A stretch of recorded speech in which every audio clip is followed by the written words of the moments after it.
Thanks. I'm sure you know Claire. You may not know me. I'm Coda Savage, a member of the studio faculty here at Davidson. It is my great pleasure to introduce Claire Tatum. Claire is going to share a little bit of information about her show and then answer any questions you might have. And I will turn things over to Claire. Yeah, sure. All right, thank you all so much for being here. Family, for coming out of town, friends. I know it's coming upon final season, y'all are busy, so I really, really appreciate it.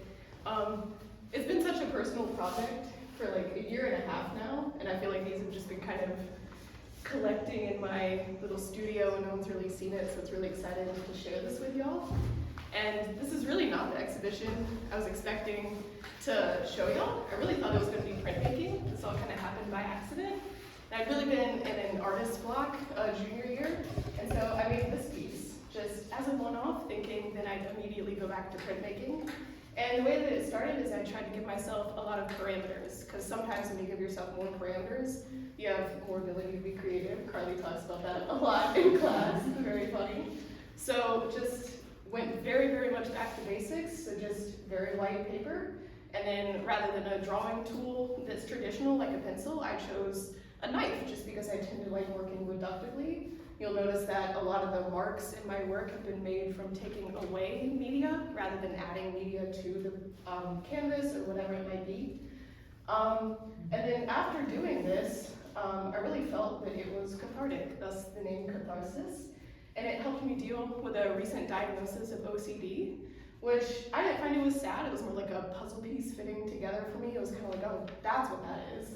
And so carving these away, it really helps you like ruminate and kind of relax, think about the end of your day. And I enjoyed it so much that I just ended up wanting to make more. So I went and made repetition back there by the artist statement. And you'll notice that it still kind of uses those same parameters, but explores a different type of mark making itself. And it helped me lean into my artistic style rather than trying to fight it and force myself into printmaking if that's not necessarily what I was feeling. And I found myself drawn to a few consistent themes. So that's the reductive mark making that I talked about, and these organic shapes that you'll notice repeat a lot. And those are roughly inspired by things I just kind of observe in nature. This one was light patterns on a wall. Some are like tree patterns as the breeze blows through them. Others are topographical maps, and I'm not going to reveal it because I love to hear what people think it is, because I get wildly different answers, but they all kind of tie back to nature. It's interesting to think, you know, how these patterns repeat even if it's not exactly the same thing. And then after the first two pieces, I really felt a desire to kind of change it up, mix things up, and move beyond just the white paper. So I started exploring dyeing my own paper, because I found that the ones that you could buy in stores just really weren't, they looked a bit processed, not quite natural enough for me. And then I experimented with, you know, taking things off of the foam more freeform, suspending things, larger scale, smaller scale, triptychs. And I just kept finding that I really needed to mix things up in order to stay engaged in my artistic practice. And coincidentally, a few months ago, got diagnosed with ADHD. And that was kind of the last piece that really put the puzzle together. It's like, okay, this is kind of the paradoxical balance that I'm finding, where I really need order and predictability, but also spontaneity and this newness to kind of keep myself engaged with the work. And so the rest of the work, beyond that, once I was aware of those diagnoses, was really about exploring kind of the contradictory like impulses in my mind and finding the balance between them. And I felt comfortable then to challenge myself to break these rules now that I kind of knew what was going on. And so that's where you see these get really drastically different, particularly with the ones on either wall that are suspended. And then it's like, what happens if these forms are smaller, larger, completely different from one another? So you'll find that there are consistent themes, but there's a very purposeful meaning behind them being a little less cohesive than a lot of traditional art exhibitions. And the exhibition ends with the last work I created, which is self-reflection, which is play on words. I'm a comms major, love to play on words too. And it is based on the reflections on water, although you can think whatever it might be. There's a lot left to interpretation on this piece.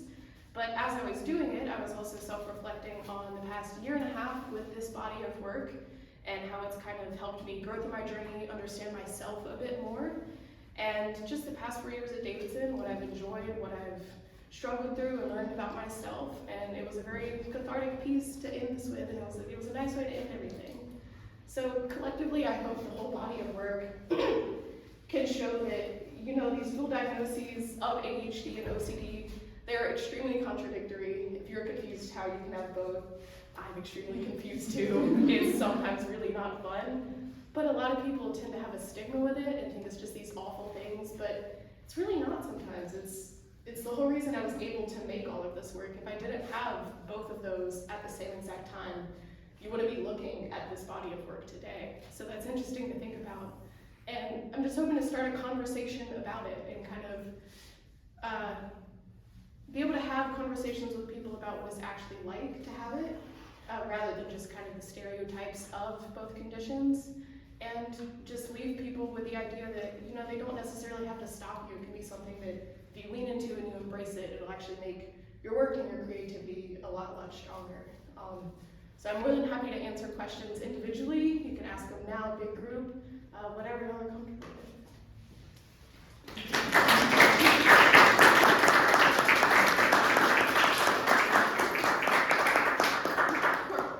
I'm curious if you could talk a little bit about how, when you're cutting things out, you know, there's the positive and the negative, the thing you're cutting away and the thing that you want. And I'm curious if you could talk a little bit about how the positive and the negative influence each other in your work.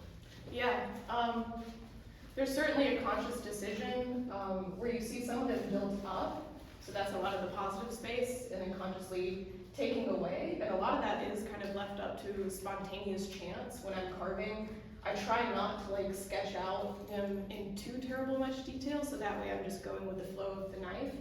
And then lots of times those pieces that I take out that are the positive space actually end up influencing the next piece. Particularly, you'll see that scabs and scars are kind of twins of one another, or cousins rather. And then by a thread over there is actually the remnants of this piece right here.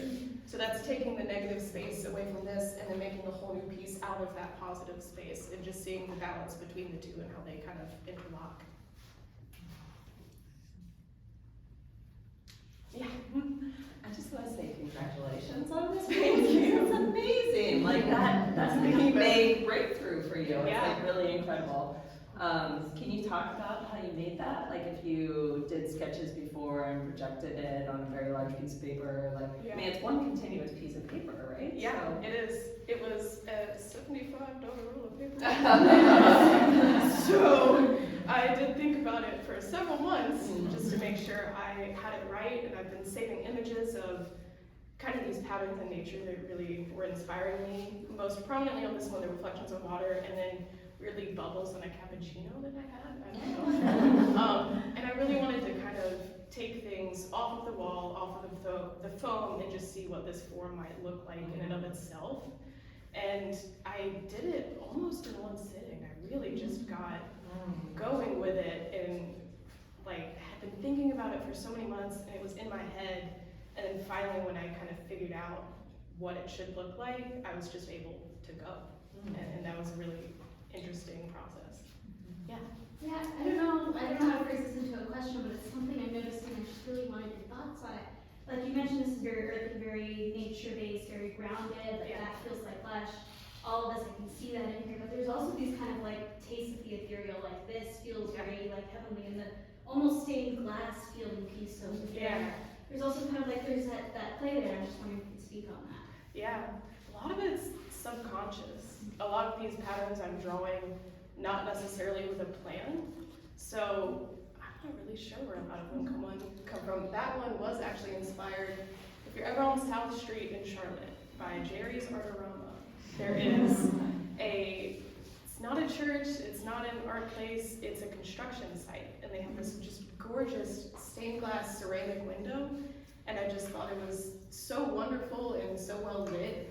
And I wanted to kind of see if I could maybe interpret that into the work itself. So I looked at very barren trees for that one. So rather than kind of the patterns that you get when trees are in bloom and that goes on the ground, that was in winter. And just seeing what that looks like and trying to translate that in a way that does mimic stained glass a bit. Yeah, Carving in the paper yeah. seems like it would be much more fluid and kind of somewhat easier to do as opposed to the acrylic. So how does that process? Oh boy. How do you go from one to the other? Yeah, so these were actually laser cut Okay. rather than carved by hand, and then they were all assembled by hand. So that was kind of engaging Adobe Illustrator into that. And they were based on photos like of myself and kind of tracing that. And then moving to this, that is much more of a physical experience rather than engaging with Illustrator. And that was an experiment that I just ended up really liking, and especially when the sunlight hits it in my studio and it goes on the wall, it's just really nice. Any more? Yeah, thank you. I'm really curious how, and kind of something I'm noticing as well, like how you select like your layer structure, Yeah. right? So like looking at scabs, like the red part of what I would imagine to be like more fleshy, also I'm just gonna kind of project my own thoughts. What I imagine to be more fleshy is kind of like the furthest towards the viewer, right? And Yeah. I think of like what a scab is like lower. So I'm curious how you like play with the concepts behind each piece and select that layer order, or if it's a little bit more trial and error, like what your process is like there. Yeah, depends on the piece. That one, I figured out if you put yellow first and prominently, because I was experimenting with that, the red dominates that and it shines all the way through. So that was a logistical choice, just because if it were in any other order, you just see red. And then some of the other ones, like the stained glass piece, each one kind of has a different configuration. So every time I hang it, it ends up with slightly different reflections down at the bottom. And then some of the other pieces, it's intuitive, some it's intentional. Just making sure that whatever is closest to the viewer is complemented well by whatever's behind it. And a lot of that has to do with contrasting colors. And because I dye my own paper, that really gives me like a really acute level of control that you don't really get if you're buying paper in the store. So that way I'm able to swatch all of them and then make those choices and then dye the paper based off of that. So that's a really fun process. Any more? All right, well, Alrighty. thank you, Yeah. Claire, and if others have questions, I'm sure they can check in Yeah. with you individually. Come So, pester me. thanks everyone for being out here this afternoon, and enjoy the show. Thank you.